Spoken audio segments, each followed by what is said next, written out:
안녕하세요. 나나TV 황동현 원장입니다. 지난 시간에 가슴 비대칭을 얘기를 하면서 다양한 문제들이 있다라고 말씀을 드렸었는데요. 오늘 말씀드리는 대부분이 그러한 가슴 비대칭을 유발하는 겁니다. 실제로 가슴 수술을 하고 나서 가슴 재수술이 꼭 필요한 경우는 확률적으로는 한 0.2에서 0.3% 정도 저희 병원에서 수술하신 경우에 그 정도 확률을 보이게 되는데요. 그래도 이제 시간이 오래 지나고 예전에 수술하신 분들한테서는 이러한 가능성이 좀 높아져가지고 타병원에서 수술을 받으신 후에 10년, 20년이 지나서 오시는 경우들이 종종 있습니다. 오늘은 재수술이 꼭 필요한 경우에 대해서 좀 말씀드리는 시간을 가져보도록 하겠습니다.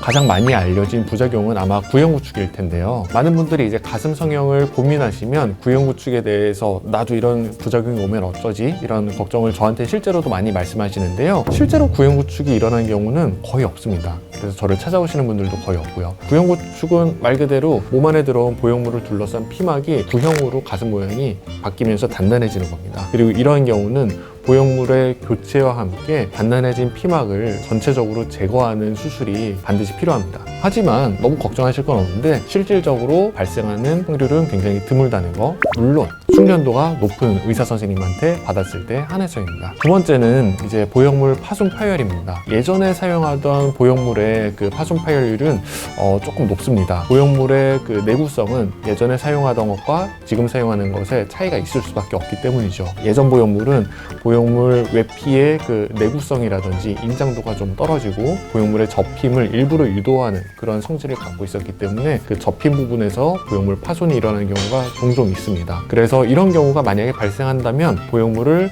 제거, 교체를 하고요. 피막도 상태에 따라 가지고 일부 제거하기도 합니다. 파손 파열은 어떤 보형물을 사용을 하고 내가 사용한 보형물을 어떻게 사용했느냐가 가장 큰 영향을 끼치기 때문에 첫 번째는 보형물을 잘 선택하는 것과 두 번째는 넣은 보형물에 무리한 충격이 가해지지 않도록 잘 보존하는 것, 이 두 가지가 꼭 필요하다고 볼 수 있습니다. 그리고 만에 하나 파손 파열이 일어났다고 해도 2차적인 부작용으로 이어지지 않으니 크게 걱정하지는 않으셔도 될 것 같습니다. 그리고 세 번째는 감염입니다. 감염은 실제적으로는 굉장히 드물게 일어납니다. 외부에서의 세균 침투가 있거나 아니면 보형물이 들어갈 때 오염된 상태로 들어간 경우에 발생하게 됩니다. 만약에 발생을 했다라고 하면 보형물을 제거를 하고 염증과 감염에 대해서 항생제로 충분히 치료를 한 다음에 2차적으로 보형물을 삽입하는 게 일반적인 재수술 방법입니다. 우리가 염증 감염이 발생했다라는 건 원인균이 분명히 남아있기 때문에 이게 완전히 제로가 된 상태에서 재수술을 해야 되기 때문에 재수술과 동시에 보형물을 바로 교체하는 것은 재감염 가능성이 있으니 보형물이 없는 상태로 어느 정도 지내고 그 다음에 보형물을 다시 삽입하는 게 일반적인 수술 방법입니다.